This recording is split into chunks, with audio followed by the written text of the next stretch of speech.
Hello children, hope you all are happy and healthy. I will continue the chapter Matter in Our Surroundings.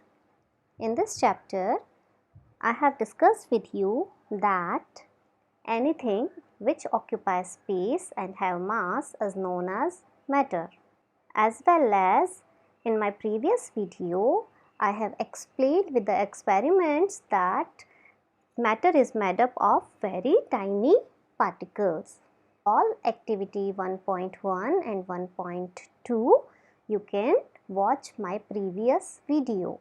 Today we will discuss about characteristics of particles of matter. The first characteristic of particles of matter is that matter have space between them. As you know that when we dissolve sugar, salt, Dettol or potassium permanganate in water, it got evenly distributed. In the experiment 1.1 and 1.2, we saw that particles of sugar, salt, Dettol or potassium permanganate got evenly distributed in water.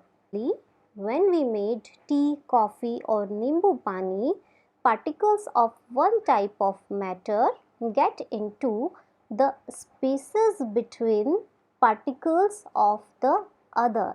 This shows that there is enough space between particles of matter.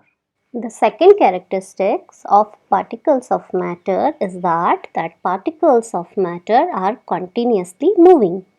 Let's understand the activity 1.3. You can perform this activity at your home very easily. Put an unlit incense stick in a corner of your house. How close do you have to go near it so as to get it? Now, light the incense stick. What happens? Do you get the smell sitting at a distance? Of course, yes. With the help of this activity, we can conclude that particles of matter are continuously moving. Now, let's have a look on activity 1.4. In this activity, take two glasses filled with water. Put a drop of blue or red ink slowly and carefully along the sides of the first beaker and honey in the same way in the second beaker. Leave them undisturbed in your house and record your observations.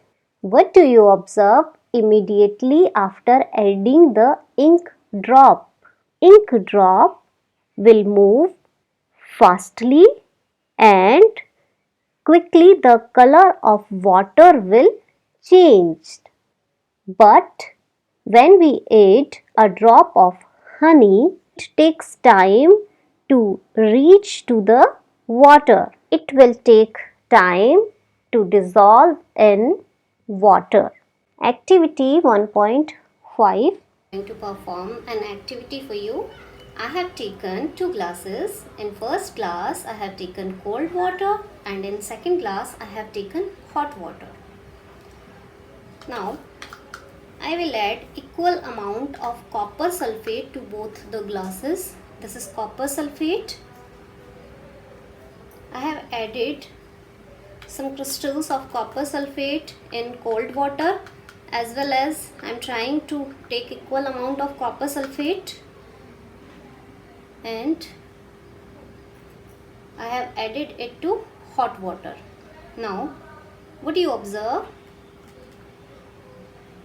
Try to observe the color change. You can see that particles are moving fast in hot water and the color of water has changed to blue. But in cold water, the particles are dissolving slowly. With the help of this experiment, we can say that on increasing temperature, the kinetic energy of particle also increases. Therefore, they move fastly and intermix with each other quickly. With the help of these three activities, we can conclude that particles of matter are continuously moving. As the temperature rises, particles move faster. So, we can say that with increase in temperature, the kinetic energy of the particles also increases. In the above three activities, we observe that particles of matter intermix on their own with each other. They do so by getting into the spaces between the particles. This intermixing of matter on their own is called diffusion. We observe that on heating, diffusion becomes faster. Let's revise the topic.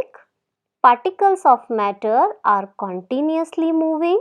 These particles move because they possess kinetic energy. When we increase the temperature, the particles start moving fastly. So we can say that with increase in temperature, the kinetic energy of the particles also increases. Intermixing of particles of two different types of matter on their own is called diffusion.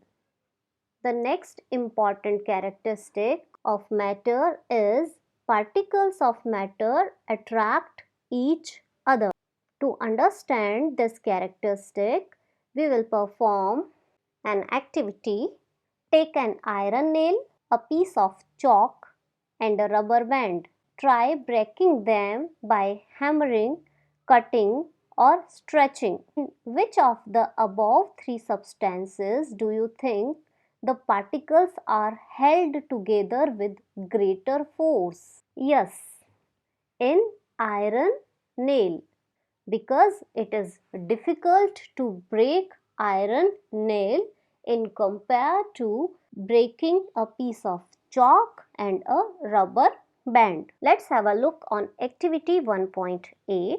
Take some water in container. Try cutting the surface of water with your fingers. Were you able to cut the surface of water? What would be the reason behind the surface of water remaining together? When you perform this activity, you will observe that you can move your hand easily in water.